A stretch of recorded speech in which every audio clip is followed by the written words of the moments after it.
Hi, I'm Connor, and I just wanted to quickly explain how you can take this Hayden Christensen style stunt lightsaber from Damien Saber with full electronic lights and sounds and install this carbon fiber stunt blade like what they used to film the actual movie Revenge of the Sith. The thing about these lightsabers is they're really cool. They've got full lights, sounds. They're really sensitive. You know, and that's really cool, but maybe you want the stunt blade like what they used in the movie. The problem that you'll run into quickly with these carbon fiber tubes is that this skinny, bare carbon fiber part doesn't really have a way to mount in the hilt the same way as one of these kind of fat plastic light-up tubes. So what we need to do is we need to create an adapter that is the same size as the light-up blade so that this can go into the hilt and stay there.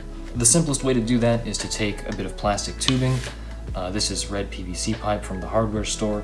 It is the same size as the light-up blade. To make a small section of this stuff, you need to cut it. So I just use a PVC pipe cutter for this. It's really simple and easy. You can get these at any hardware store. Once you have this, you just need a way to make the carbon fibers stay in that adapter piece. So what I recommend doing is, I already use gaffer tape, which is a colored tape for filmmaking, to color the blades. So I just run strips of gaffer tape along the blade like that. What's great is you can also take a strip of this, and if you're patient and just a little bit careful, you can wrap this around the carbon fiber. You want to do it just nicely enough that it doesn't bunch up or get any weird wrinkles. And you'll find that that pretty quickly starts thickening the tube and making it not quite so skinny. And now, that's going to fit. Actually, it's a little bit too big. This might take a bit of trial and error to get it just right, but it's worth it if you're patient.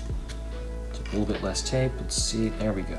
Now we've got a pretty snug fit of the tube inside that adapter plug. Ideally, you'd want to do a roll of tape here and a roll of tape here to make it as secure as possible. And then to make it even more secure, what I tend to do is I tend to make a metal pin running all the way through the plastic and the carbon fiber.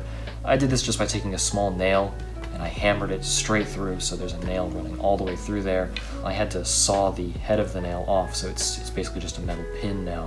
But the point is, that blade cannot pull out of that adapter plug. You could do this with like some kind of shock absorbent glue or epoxy, or I guess you could just make it really, really snug with the tape, but you really don't want it to come out of here once it's in there. So anyway, to install the blade, with this particular lightsaber, you have to unscrew this outer ring piece, which gives you access to these 4 set screws.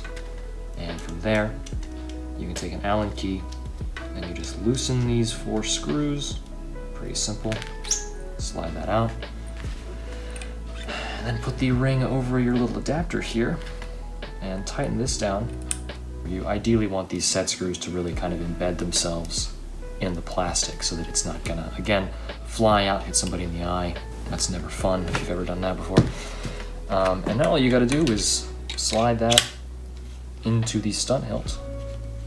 Screw it in, and there you go. Now you've got a stunt hilt just like the movie with a stunt blade just like the movie.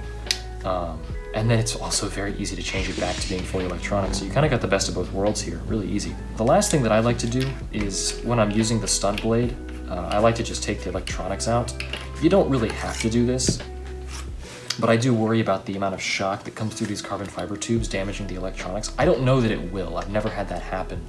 But just to avoid risking it, I take the electronics out, and I've actually made like a dummy weight here, which is just more plastic tubing, and then I've got a metal hex bolt in here, held together with gaffer tape, and then a piece of foam here for some squishiness.